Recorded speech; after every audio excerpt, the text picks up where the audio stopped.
Tommy, today is one of those days of work that doesn't feel like work at all because we are doing a comparison between two epic Land Rovers, two budget off-roaders. That's right, we have two different generations of Discovery, both which we purchased for under $5,000. Oh, yeah. The Discovery 2 and then the Discovery 3, also known here in the States as the LR3. And Kase, tell me a little bit about that white Discovery 2. How much did you pay for it?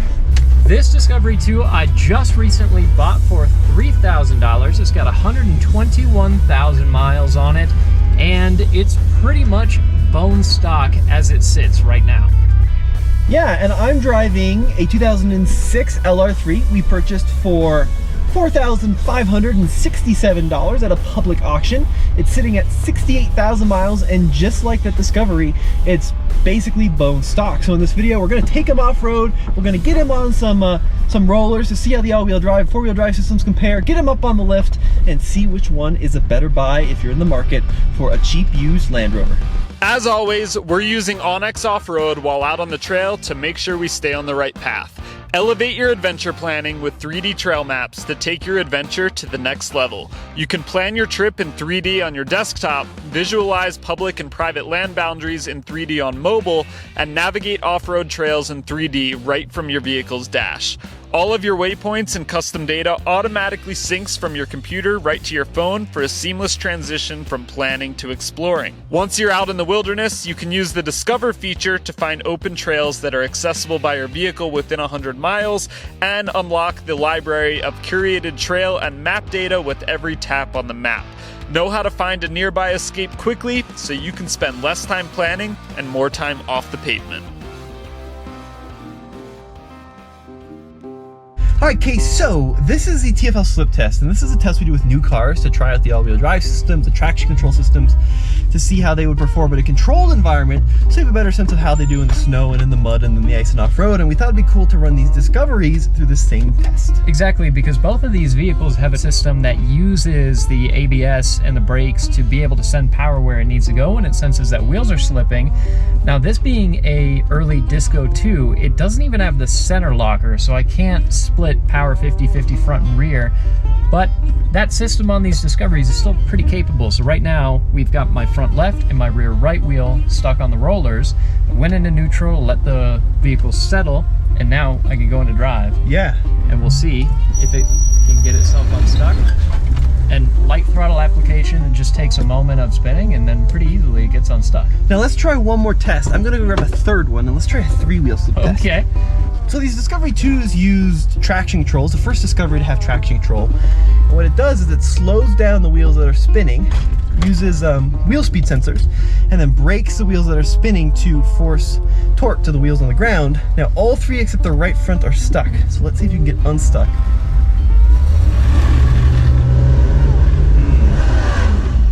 So what I can do is get a little bit more aggressive with the throttle. And very dramatically, eventually it gets itself unstuck. You may have blown out a roller. Let's see. I mean, all the rollers are still spinning, so it did genuinely get itself unstuck. Minus this one ball bearing. Yeah, well, we're not worried about that. Unlike the Discovery 2, which just uses basic traction control, the LR3 uses terrain response, which was pioneered by the L322 Range Rover, actually. But basically, we have a number of different off-road modes we can select from, and then the Land Rover tailors each mode to the proper traction control setting, or assistance, really. So in this first slip test, we're in the rock crawl mode, low range selected, just like you were, and then watch this as I let off the throttle, or as I let off the brake, gentle throttle. Wow. So pretty dramatic difference. It's immediate. The computer's really fast at seeing what's going on, and it can slow down those brakes really quickly. So we'll do the three-wheel slip test and we'll see the comparison there. All right, so now we're doing the same three-wheel test that you did. The right front is the tire on the ground. So in the rollers, into neutral, vehicle settled, into drive. Also much easier. Pretty noticeable difference, right? And you can buy these LR3s too with an HD off-road package, which gave you a rear locker from the factory. Right. They're very rare and hard to find. But quite honestly, like when it comes to Discovery 2 traction control, you're gonna do what a lot of off-roaders do, right? Which is go to lockers. Yeah, out of the box, this system is a lot more capable though.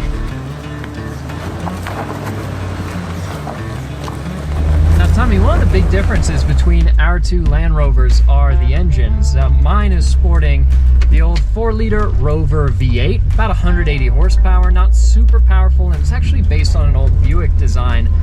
But these engines, they don't have the best reputation when it comes to reliability, specifically around head gasket failure and even slip cylinder liners. Yeah, that's right. And that engine has its roots back in the 1960s. In comparison, the LR3, at least most of them sold in the US, came equipped with the 4.4-liter AJ V8, a fantastic engine that made 300 horsepower, and they fixed just about all the reliability issues with the older Rover engine. It's a great unit. However, my Land Rover does not have that engine. Instead, it has the relatively underpowered Ford V6. Keep in mind the LR3 was developed under Ford. They use this engine in the Ranger and the Explorer. It makes 216 horsepower, so 84 less than the V8, and does not have nearly as stellar reputation for reliability. So yeah, probably shop for the V8 if you're in the market, but you know, the V6 will do for today.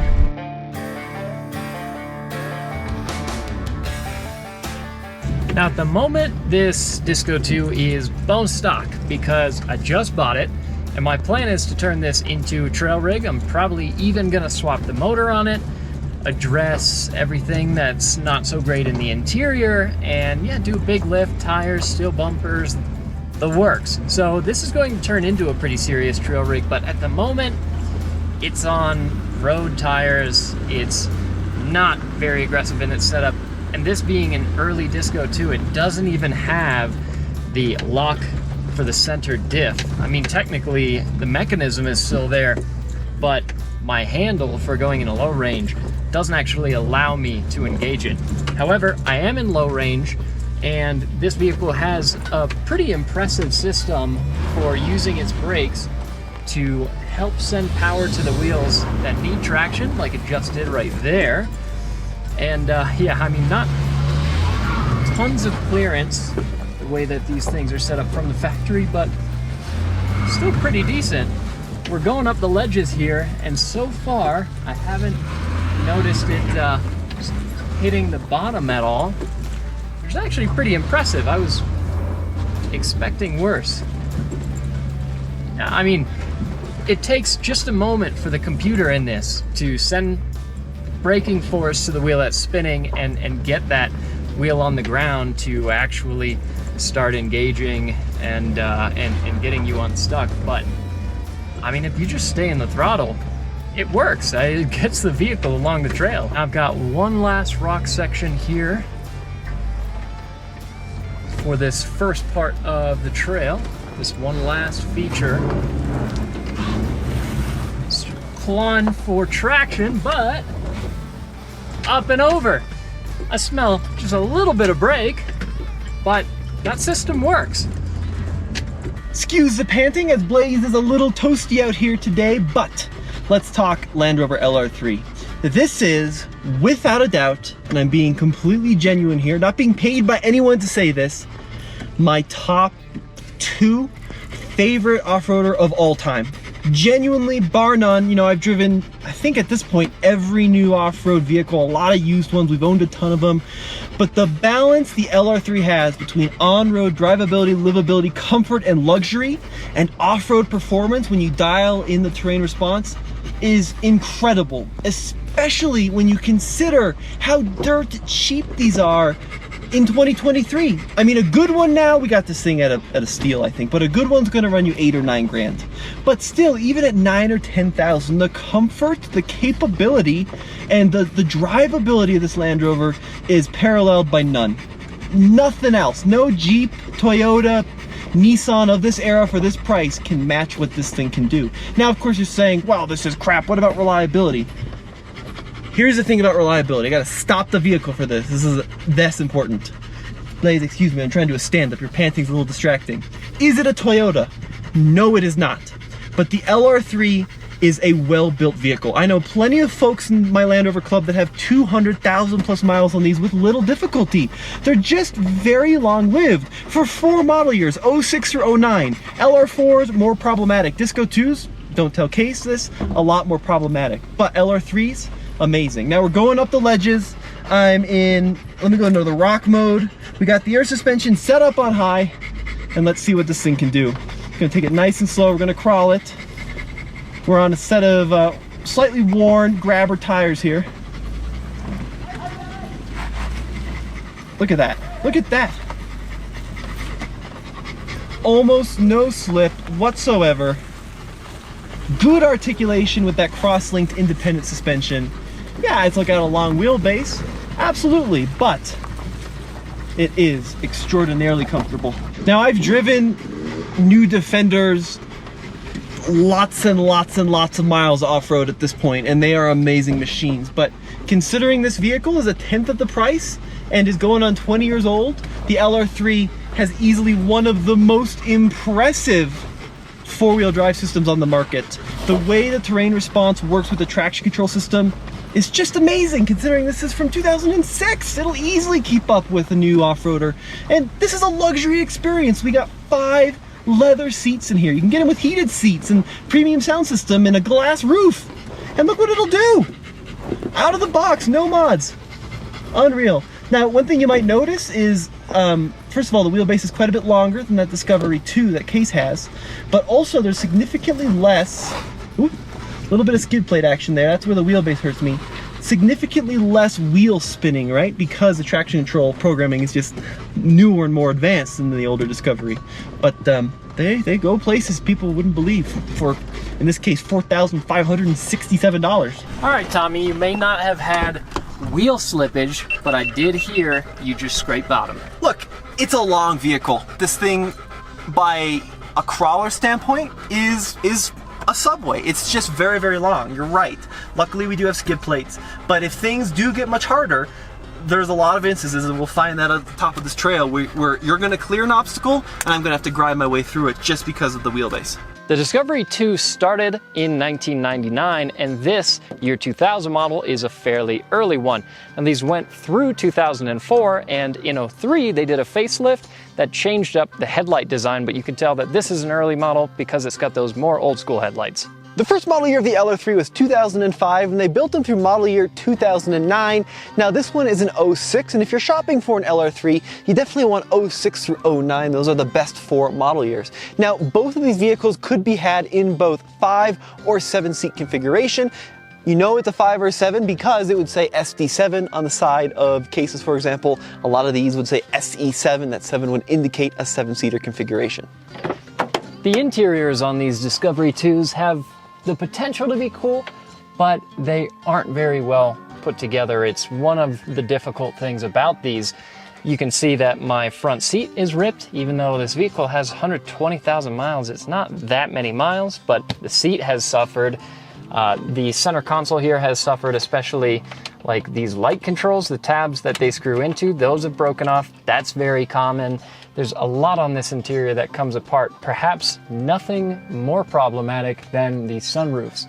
They leak a lot, which is why you can see some water staining on this headliner. And overall, it's just not the easiest interior. The interior of the LR3 was a big step up from the Discovery 2, not only in terms of design, but also quality. Now, the design is very early 2000s. I really like it. It's got a lot of buttons, kind of like you're operating a 747, but you've got these fantastic leather seats with the command driving position, and generally, they're really solid interiors. Now, this car is a complete base model.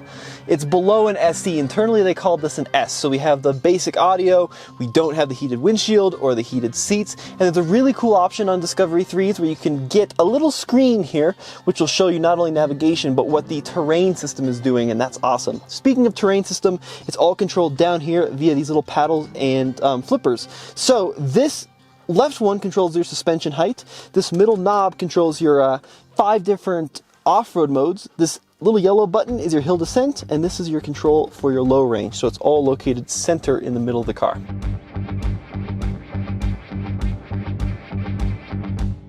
Now, so far, I have been very impressed with the Disco 2. I thought for sure I was going to be scraping bottom a lot, because you walk up to this vehicle, it really doesn't look like it's that high up off the ground. And I'm sure before the end of the day, I am going to touch bottom at some point, but pretty impressive that I haven't so far. And I know Tommy has been talking about how smooth his suspension is. And okay, you know, this Disco 2 isn't quite that smooth, especially, I mean, it's solid axle and it's coil. It's relatively old school technology, but it's pretty decent.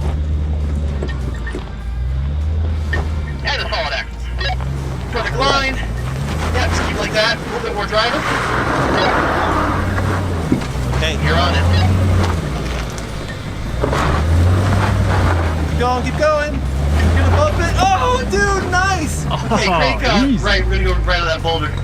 Okay, pause. So we were out here with that 80 series Land Cruiser. Yeah. Completely stuck on that. Oh, Open diffs, just couldn't do it. needed a Land Rover. Needed a Land Rover, Case. All right, I'm gonna go to the top. So this is truth or dare. Left is truth, right is dare. It gets a little harder. Which one are you gonna do? Oh, absolutely dare. All right. So far, we haven't really challenged these things enough, so we gotta push it.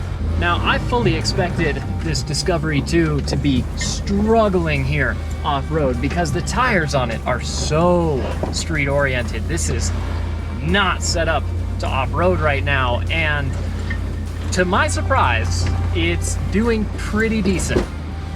Now, I did finally touch a rock that was sticking up, but really that's just because it was standing on end. If that rock was laying down like the rocks in here usually are, that wouldn't have been an issue whatsoever. And yeah, this dare side, I mean, okay, you know, unlike the LR3, I do have to stop and the computer systems have to figure out what's going on so that I can progress forward. But, I mean, so what? It still makes it up. All right, I have to admit, I am darn impressed with how Case is doing in that Discovery 2. You know, that is a $3,000 vehicle that he purchased, what, a couple weeks ago, has done nothing to on street tires, and it is just bombing up this trail. And this trail may look pretty easy on camera, but it's much harder in person. And if you want to know what the best trails are in your area and what to expect, you got to check out Onyx Off-Road. They're our official off-road navigation sponsor, but they really are a very impressive bit of kit. But now I'm gonna try the same trail that Case did, same line in the LR3.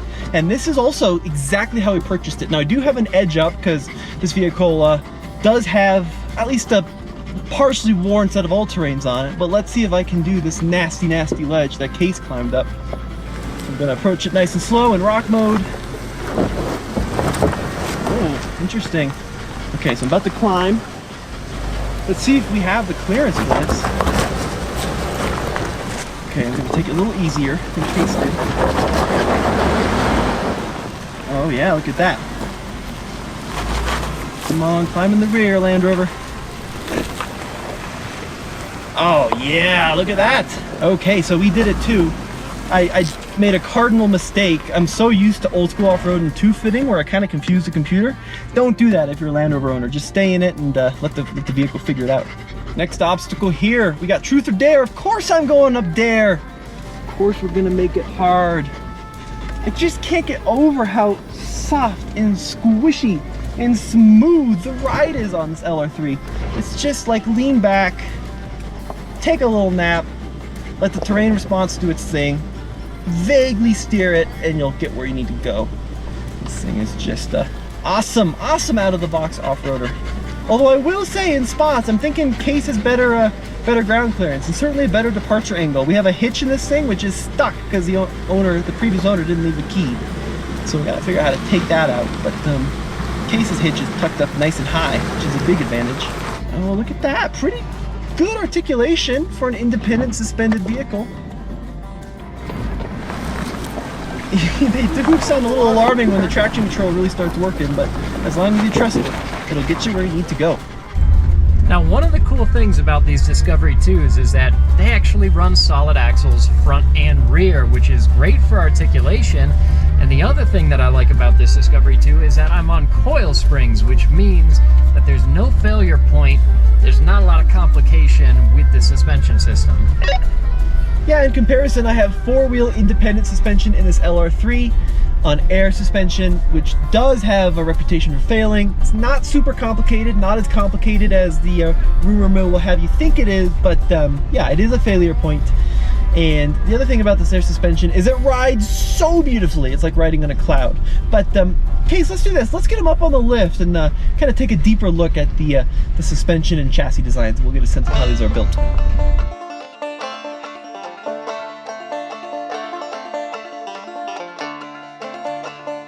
The Discovery 2 underneath has a very unique configuration because not a lot of SUVs are this way today. Solid axle in the front and in the rear, and something interesting that Land Rover did to make this more off-road capable, or at least easier to wheel, is that they put the differential on both axles in line so that if you clear a rock with the front, you should also clear that same rock with the rear. So it's solid axle front and rear. And then another nice thing about this setup is that it's coil sprung. So you don't have the ability to choose your ride height like you can with the LR3, but those coil springs are more reliable. It's just a simpler system that's going to have less potential to give you issues. Something interesting they did is they actually put the parking brake right here in the driveline. It's unique. You don't see that a lot. And then another thing that a lot of people don't notice about these Discoveries, because from the outside they look like pretty big vehicles, is they're actually very short wheelbase.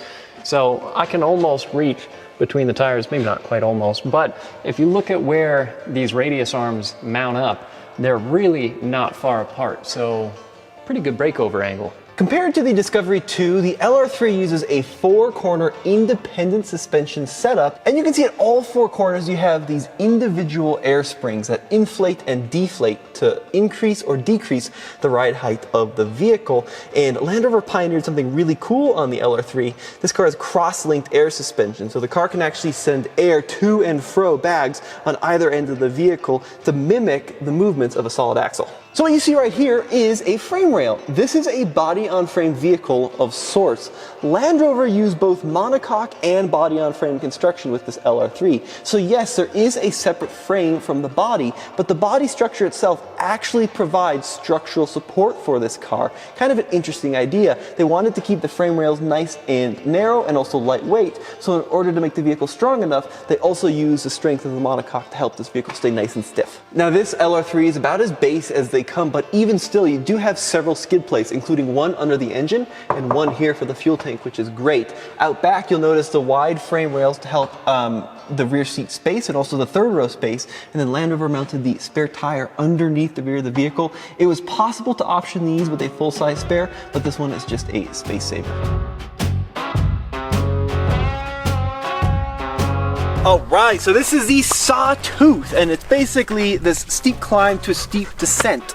And I call it kind of like automotive equivalent of high marking. So we're going to have a competition to see who can get further to the left, further to the hardest side of the trail before we just get beached on this rock. So Kase will go first, and then I'll use a pine cone to mark his left front tire, and I'll see how close I can get to it, or maybe I can beat him.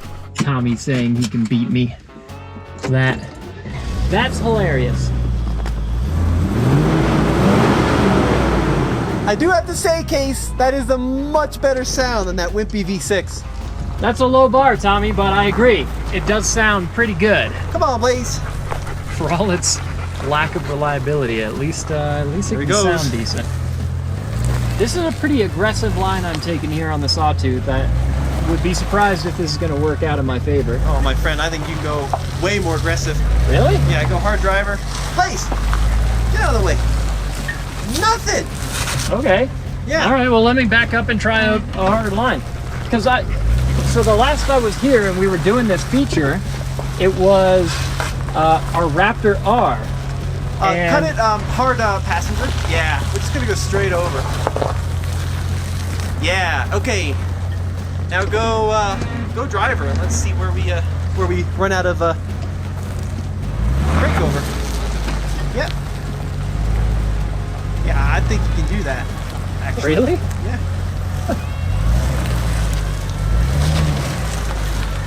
Yeah, you didn't even scrape. More this way. Okay. Nice. Good approach angle. Yeah, this is the furthest I've ever seen. Okay, slow here. We're gonna scrape. Ooh. We may have gone too far. Is it frame or control arm? Let's see. That is frame.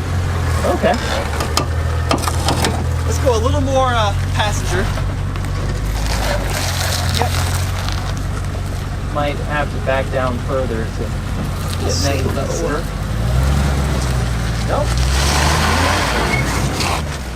Beautiful. Oh, is he gonna do it? Yeah, look at that. Ha! Wow, that is really good. I mean, I've watched brand new $100,000+ off-road trucks come here and try that. And look, I mean, those trucks are really good at a lot of things that this is not good at, but that was impressive. Oh, right, so you can see Kase's tire line there, so the pine cone is going right there. Let's see if I can beat that in the LR3. Not quite as hopeful on this one in the LR3, but we'll see what happens. I'm in the off-road height, all the way up.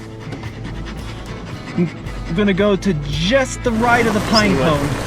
Tommy does, how bold he's feeling. So he's gonna be 8 inches or a foot off of my pine cone. Oh, you're on the frame. It's touching. It's not okay. beach, but it's touching.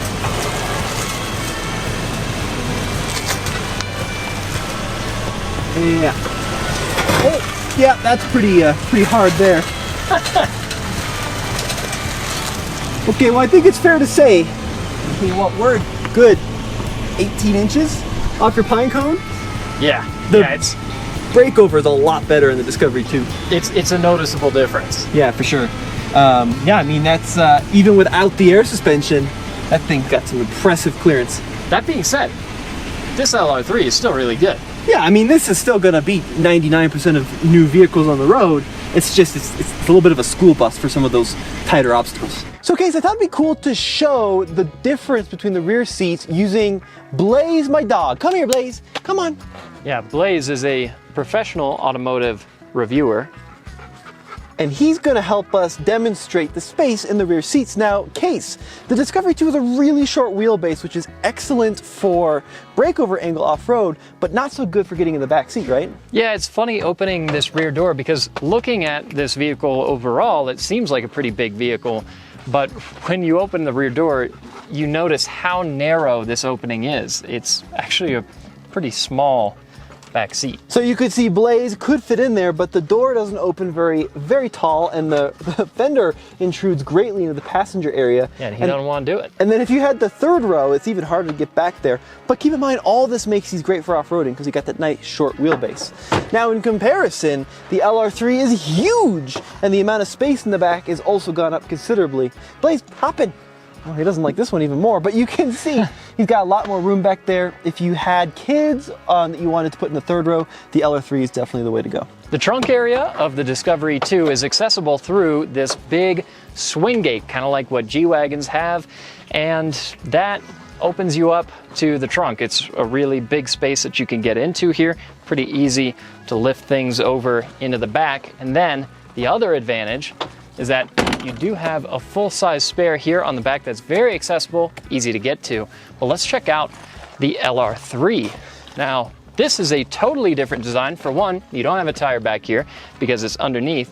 And what, you could get a compact, well, you could get a full-size spare, right? Yeah, there was an option, but a lot of them, like this one, just have the little space saver. And it also has a tailgate, an asymmetric tailgate, which is a lot like the Range Rovers. Yeah, and the cool thing about that is that you can jump up on it, you can sit here, and it's a nice spot to enjoy the view wherever you've off-roaded your Land Rover too.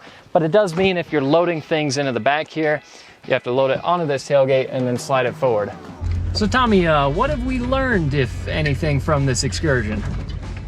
Well, I think the biggest takeaway is regardless of which generation of Discovery you go for, they are both incredibly fun off-road and very capable straight out of the box for a relatively small amount of money. Actually, by 2023 standards, a tiny amount of money. Oh! If you're okay with doing some repairs, then you can allocate money to do that. and lump it into the cost of the vehicle, which is exactly what I'm doing with this Disco 2. Look, they're not Land Cruisers, right? If you want reliability, a Land Cruiser is going to be infinitely times more reliable, but let's also be honest, a Land Cruiser of the equivalent year is going to be 2, 3, 4 times the price as well. So you really pay a lot more for the Toyota badge. And honestly, I think these vehicles are just fundamentally more interesting. The design, the capability, right, that you get with either solid axles or the terrain response in the LR3, they're just a lot of fun. So here's where it comes down to for me, right? Out of the box, if you compare stock to stock, and granted, this comparison was a little unfair because I am rolling on, you know, worn, but granted, all-terrain tires and you're on all seasons.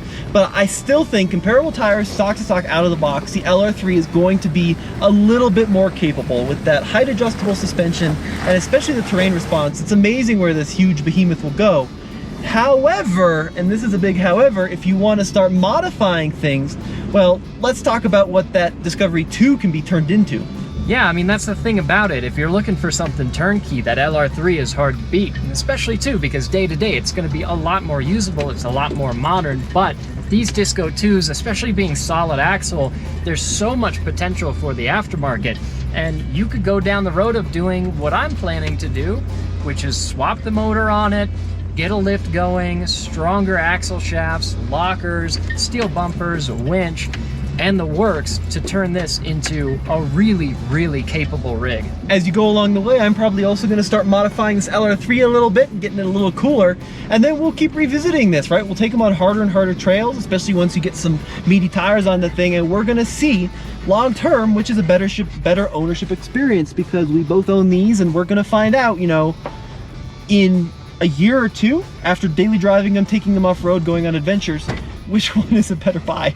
Absolutely, and check out alltfl.com where we've got tons more off-road videos as well as everything you could imagine with wheels and a motor, and you can check it out all in one place, and we'll see you all in the next video.